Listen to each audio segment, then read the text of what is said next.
Olnuqab yaa Rabbi mootii duniyaa diini haatir koonu ta'e gargaarsa keetiini. Olnuqab yaa Rabbi mootii duniyaa diini haatir koonu ta'e gargaarsa keetiini. Haatir koonu ta'e gargaarsa keetiini. Nyaachifne gabbifnaan hamtuunu gumaachaa bakka bu'aan jara dhaqee ture laalcha gaddineerra yoo jedhu fakkeessuu barbaacha nyaata bu'a jedhan yaa himimmaan naacha hafuula hinaaffaan gubee taasise gurraacha funfitee nu lafee dhorkachuun maraacha jecha faani bayee ta'e bitaacha lekkannaas gabbaa lembalamadu zaacha dubbiin akka fedhan hin taane utaalcha boolla nu gootan barbaacha ollaa nuti qopheessanii haatir koonu ta'e gargaarsa keetiini. Fashallaan agarree kiyya aduun kaa'e ummanni buqqa'ee dhufee biyya ga'ee jaraan buqqises nagaa wajjin taa'e kanaaf jireenyi keenya garaan si madaa'e gocha lanaa ragaa waan baay'ee nu ta'e addunyaan callisee jaannu laala taa'e kanaaf kana jechuu baadhus maqaa dhahe baay'achuun nu akka ta'e. Kanaaf nu daale miidhamne haatir koonu ta'e gargaarsa keetiini. Namni jiruun argaa waan seenaan katabu kitabittaan kophaan irrattum nan qabu. Biyyoonni guddatan harka keessaa qabu. Goltaan fakkaatti mataa kan nu qabu. Hawaasa wayyabaa bakka guddaa qabu. Akkanni faca'ee biyya isaatti dhabu didi har'aan nu ga'e rabbiin humna qabu waan gannama qabu inni nurraa qabu dandahaadha waan dadhabu ol nu haa qabu rabbiin haatir koonu ta'e gargaarsa keetiini. Waan taane yoo dubbii ofitti deeffanne nurka taftee dubbii yoo wal gaggaafanne. Osoman dorgomii mo'amu amanne akka kufne beeynaani kaana yaadanne bakkatti dhabamne ofiin barbaadanne ba'aa gabrummaadhaa qaama taasifanne xiqqeenyaan as geenye salphina gogganne lubbuuf jirra waan dhabamne kunis jireenya taanaani haatir koonu ta'e gargaarsa keetiini. Olnuqab yaa Rabbi mootii duniyaa diini haatir koonu ta'e gargaarsa keetiini. Olnuqab yaa Rabbi mootii duniyaa diini haatir koonu ta'e gargaarsa keetiini. Mee wala gaafannu yaa jamaa ummataa ummanni keenya kun yoo maara galfata taa'ee rakkachuufu yoom bakka argata utuu qabuu dhabee ta'ee salphata dachii sarara hambatu gooteerraa galfata keenya nurraa dhiigee kan of ijaarrata abbaan isirraa baqata aroorroo nu dhasaa qabnaani haatir koonu ta'e gargaarsa keetiini. Ba'aan deemaa dhufee nuti tarkaanfannaa durgaafa rakkinaa ollaattee baqannaa har'a duwwiin horiin bitee nutti naynaan dulmiin daangaan qabne nurratti hojjetamnan ganama taabnee galgala saamamna manaa gabbaqannaa alaa ol baqannaa hin dhaabnu dhaabbannu yoomteenyee boqannaa dubbiin kun formaata dhabnaan. Dara hin jabaachuu yaqiini haatir koonu ta'e gargaarsa keetiini. Addunyaan bal'oon kun nutti maaf dhibbata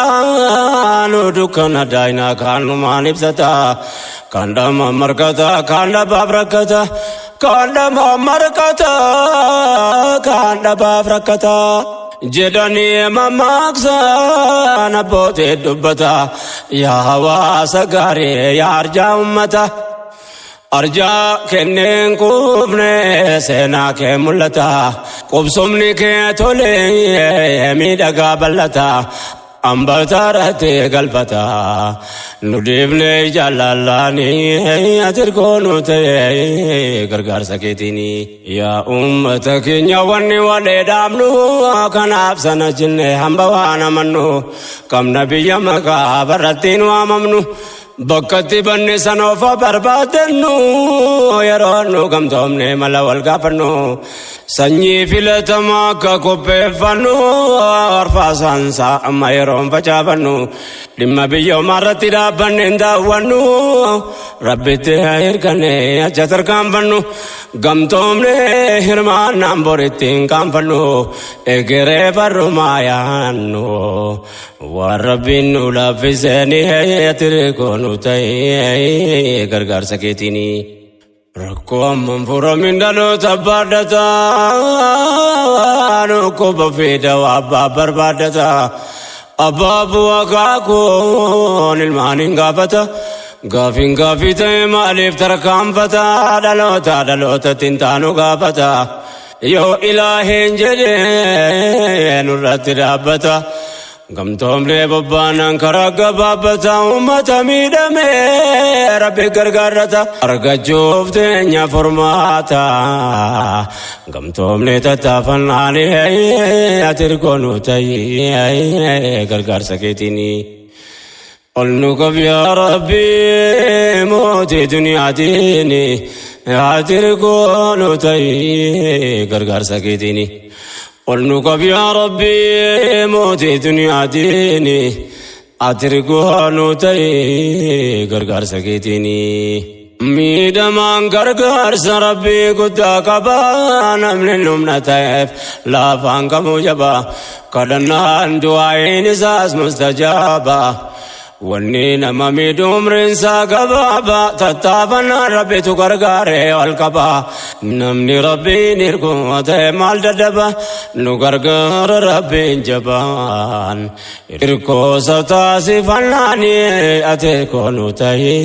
gargaarsa keetiini sittir kanna hirkoonu ta'e yaa rabbi atomna nu ta'e mataa ol nu qabe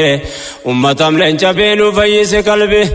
waan nun tolle maraati nurraa qabe waan nun tolle maraati nurraa qabe situ beeka kaydee shira sharkeef garbe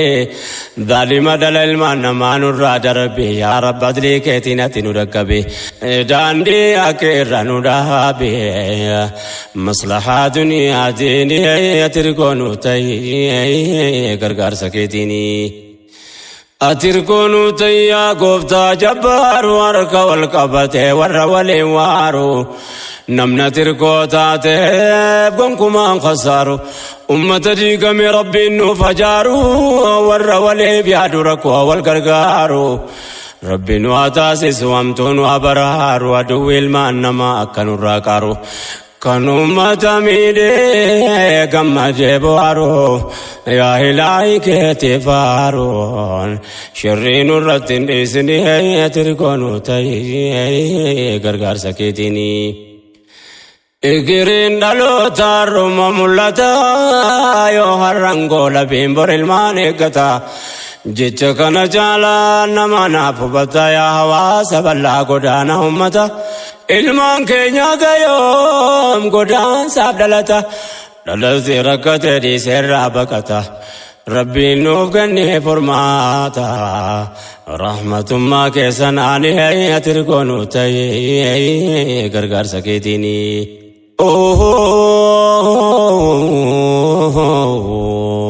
nyakara sagabrummaa gamtoomaa wallaanaa rakkoorra nu qabee qofamaa foywaana baramee kaatamaa biyyarraa godaanna dhaalannee guddannee godaansa tolkaana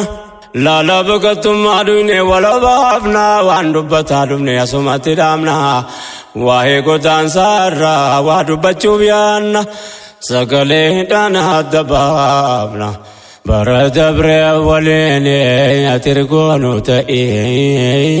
gargaarsa keetini ol nu qab yaa rabbi mootii duniyaatiin atirkoonu ta'e gargaarsa keetini قلنك يا ربي يا موتي دنيا ديني يا تركون تأي غرغر سكيتيني يا تركون تأي غرغر سكيتيني